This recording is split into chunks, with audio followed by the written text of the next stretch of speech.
भेरगांव गिबि मन्त्रिनि बेरफ्रुसार जौगानायनि दाहार धामाका उदालगुरि जिल्लानि भेरगांव महकुमा सदरनि स्टेडियामाव दिनै आसामनि गिबि मन्त्रि डक्टर हिमन्त बिश्व शर्माया बिकास यात्रायाव बाहागो लाना गोबां जौगासारनाय बिथांखिखौ बेखेवनायजों लोगोसे गोबां आइजो जौगानाय बिथांखि फोसावो। भेरगांवनि रोजा रोजा रायजो राजाफोरा बाहागो लानाय हाबाफारियाव बिटिआरनि गाहाय खुंगिरि प्रमोद बर', बिटिआरनि इएमफोर दावबायसा बर', डक्टर नीलज स्वर्गियारी, दिगन्त बरुवा, एमसिएलए दिलीप कुमार बर', एमपि दिलीप सैकिया, एमएलए दुर्गादास बर', चरण बर', जायगानि एमएलए थामहिनबा आसाम आयेन आफादनि बुंथिगिरि बिश्वजित दैमारी, WBKACनि गाहाय मिहिनीश्वर बसुमतारी बिथांमोनाबो बाहागो लायो। लोगोसे गोबां जिल्लानि दैदेनगिरिफोरा ज'ज'यै बाहागो लायो। उदालगुरि जिलार केबाटाओ आँचनिर कथा केबिनेट बैठक होते आमी घोषणा करिसिलो। আজি সেই অনুসৰি খুব দুটা ইম্পৰ্টেণ্ট ৰাস্তা অসমালা ৰাস্তা প্ৰায় 120 কোটি 250 কোটি টকাৰে দুটা খুব গুৰুত্বপূৰ্ণ ৰাস্তাৰ আজি শুভ উদ্বোধন হ'ল। কলাইগাঁৱত এখন কলেজ দিয়াৰ কথা মই ঘোষণা কৰিছিলোঁ। আজি সেই ঘোষণাও বাস্তৱত ৰূপায়িত হ'ল। তাৰ উপৰি টংলা পানী যোগান প্ৰকল্প, কেবাখনো হাইস্কুললৈ 8 কোটি টকা, 3খনকৈ নতুন টি গাৰ্ডেন স্কুল, টংলা কলেজৰ বাবে 10 কোটি টকা, বিভিন্ন আঁচনি আজি আমি ইয়াতে শুভ আৰম্ভণি কৰিলোঁ, শুভ উদ্বোধনো হ'ল। অনাগত দিনত টংলা ৰেলৱে ষ্টেচনৰ ওপৰেদি এখন উৰণীয়া সেতু বনাই মঙলদৈ ভুটিয়াচাং ৰাস্তাটো আমি সুন্দৰভাৱে নিৰ্মাণ কৰাৰ এটা ঘোষণাও আজি মই কৰিছোঁ। ইয়াৰ উপৰিও ভেৰগাঁৱত নতুন ষ্টেডিয়াম এখন নিৰ্মাণৰ কথা কৈছোঁ, যিখিনি কেবিনেটত কৈ যোৱা কথাৰো ওপৰত সেইখিনি কোৱা নাছিলোঁ, আজি আমি নতুনকৈ কৈছোঁ। অসম বিধানসভাৰ অধ্যক্ষ বিশ্বজিত দৈমাৰী আৰু সাংসদ দিলীপ শইকীয়াৰ নেতৃত্বত আজি পানেৰী সমষ্টিত 1000 কোটি টকাৰ বিকাশৰ কৰ্মযজ্ঞ চলি আছে। তাৰ লগত আজি আৰু বহুতকেইটা সংযোজিত হ'ল। মই ওদালগুৰিবাসী ৰাইজক অভিনন্দন জনাইছোঁ। পানেৰীত যেনেকৈ কাম হৈছে, কলাইগাঁও, মাজবাট, ওদালগুৰিটো সমানে আমি কাম আগুৱাই লৈ গৈছোঁ। ইয়াৰ উপৰিও মহিলা উদ্যমিতা আঁচনি, নিযুত মইনা আঁচনি আদি বিভিন্ন আঁচনিৰ জৰিয়তেও আমাৰ আই মাতৃসকল, যুৱক যুৱতীসকল যথেষ্ট উপকৃত হ'ব। নতুনকৈ 35,000 চাকৰি 2024 চনৰ ভিতৰত দিয়াৰ কথাও আজি মই উল্লেখ কৰিছোঁ। অসমখনক আগবঢ়াই লৈ যোৱাৰ বাবে আমাৰ প্ৰচেষ্টা অব্যাহত থাকিব। ওদালগুৰি জিলাখন এক গুৰুত্বপূৰ্ণ ওদালগুৰি চহৰ।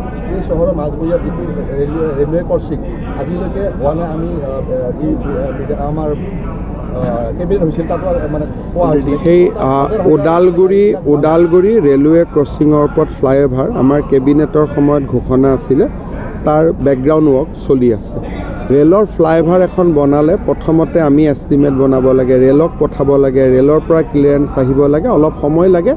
কিন্তু যিখিনি আমি ঘোষণা কৰিছোঁ এইখিনি হ'বই, সেইখিনিলৈ কোনো টেনশ্যন নাই। আৰু ওদালগুৰিত জিলা ষ্টেডিয়াম এখনো হ'ব, তাৰো কাম চলি আছে।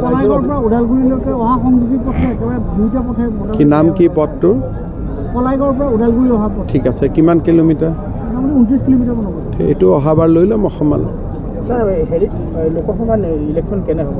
লোকসভা ইলেকশ্যনত ইয়াততো এক প্ৰকাৰ ক'ব গ'লে মই ভাবোঁ যে UPPL আৰু আমাৰ এলায়েন্স আছে। ওদালগুৰি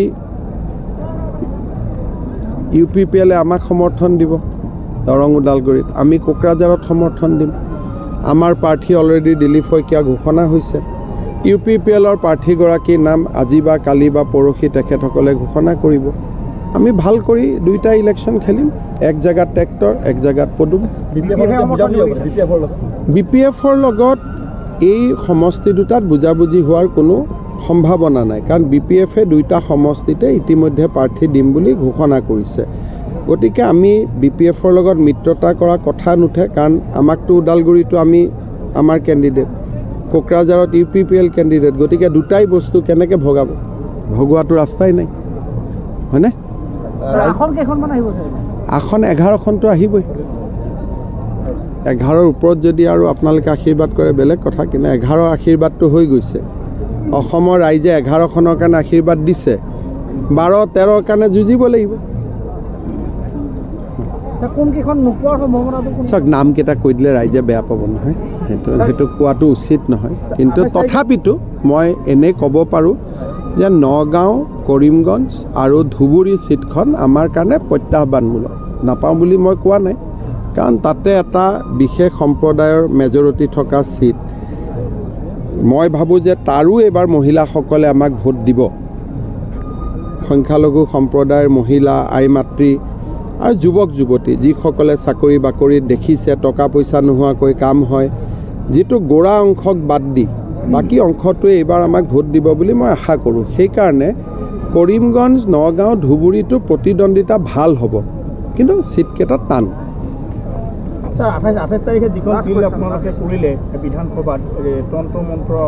তন্ত্ৰ মন্ত্ৰ নহয়, ইয়াতে চবেই ভাই এইটো চাওক, খ্ৰীষ্টিয়ান হিন্দু বুলি কথা নহয়, হিলিংটো এটা বেয়া প্ৰেক্টিছ হয়।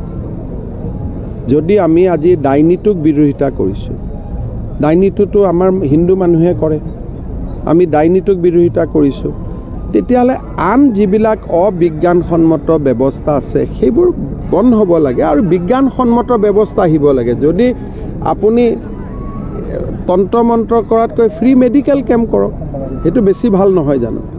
গতিকে ফ্ৰী মেডিকেল কৰক, ফ্ৰী মেডিকেল চেকআপ কৰক, ভাল হস্পিটেলত ডক্টৰ কৰক, মানুহক ফ্ৰী চাৰ্জাৰী কৰক। গতিকে আমি অসমখনক অলপ পজিটিভ কৰিব খুজিছোঁ। আৰু আজি মই সুদখুৰৰ কথা কিয় কওঁ, মুখ্যমন্ত্ৰীটো এইটো কাম নহয়, কিন্তু দুখীয়া মানুহৰ দুখ দুৰ্দশা দূৰ কৰিব লাগে। এইবাৰে মই ইলেকশ্যনৰ পিছত কৈছোঁ যে তীৰ আৰু জোৱাৰ বিৰুদ্ধেও আমি লাগিব লাগিব। এতিয়া সেইবিলাকতো মুখ্যমন্ত্ৰীৰ কাম নহয়, ৰাস্তা ঘাট স্কুল কলেজে মুখ্যমন্ত্ৰীৰ কাম, কিন্তু আমি অসমখন এটা পৰ্যায়লৈকে আনিছোঁ। সকলো যদি ভাল পজিশ্যনত আহি যাওঁ, আমাৰ অসমখন বহুত ভাল ৰাজ্য হৈ যাব। সেইকাৰণে এই কামবিলাক আমি কৰি আছোঁ।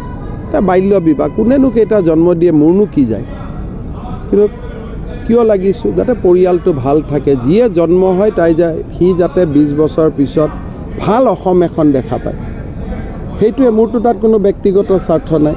সৰু ছোৱালীক বিয়া দিব নালাগে, তাত মোৰ কি ব্যক্তিগত স্বাৰ্থ আছে? কিন্তু এইবিলাক কাম কৰি আমি অসমখনক এখন ভাল প্ৰদেশলৈ ৰূপান্তৰ কৰিব লাগিব। বিশেষকৈ ক'ব লাগিব আপোনাৰ এই কংগ্ৰেছ আৰু বি পি এফৰ লগত মিত্ৰতা চলোৱা খবৰটো ওলাই আছে। LDFৰ যিজন বিধায়ক ইয়াৰ জলগাঁও, তেখেতে মুজিবৰ, তেখেতে আচলতে প্ৰায় 1 কোটি টকা, খবৰটো কিমান সঁচা মিছা নাজানো, আৰু 3 লাখ ভোট তেখেতে দিওঁ বুলি কৈছে। কাক দিব? একত্ৰিত হয়, কাক দিব? 1 কোটি টকাটো মই ভোট দিব পাৰে, টকাটো ক'ৰ পৰা দিব? এইবাৰতো MLA মন্ত্ৰী কোনেও বেছি টকা কোনেও কৰিব পৰা নাই, ইমান টাইট হৈ আছে। গতিকে টকাটো দিব নোৱাৰে, ভোটটো দিব পাৰে নাই, সেইটোতো আৰু ঈশ্বৰ আল্লাহ তেৰে নাম, মই কি ক'ম কওক, সেইটোতো মই ক'ব নোৱাৰোঁ। ঠিক আছে, হা, কামটোতো চলি আছে। কিবা এটা লেণ্ড একুইজিশ্যনৰ সৰু সমস্যা এটা আছে, মই জানো। হ'ব সকলোকে। দৰঙৰ চাই এটা পাৰ্টত প্ৰায় 156 বিঘা মাটি চাৰ অবৈধ মানে বিদেশী হাতত ক'বলৈ গৈছে, টিমটো চাৰ আহিছিল। ঠিক আছে, মই আজি শুনি ল'লোঁ আৰু এখন কাগজ দিলীপ শইকীয়াক দি দিলে হ'ল। হ'ব, মই চাই দিম আৰু গামোচাখনো মই লৈ ল'ম। হ'ব, সকলোকে ধন্যবাদ।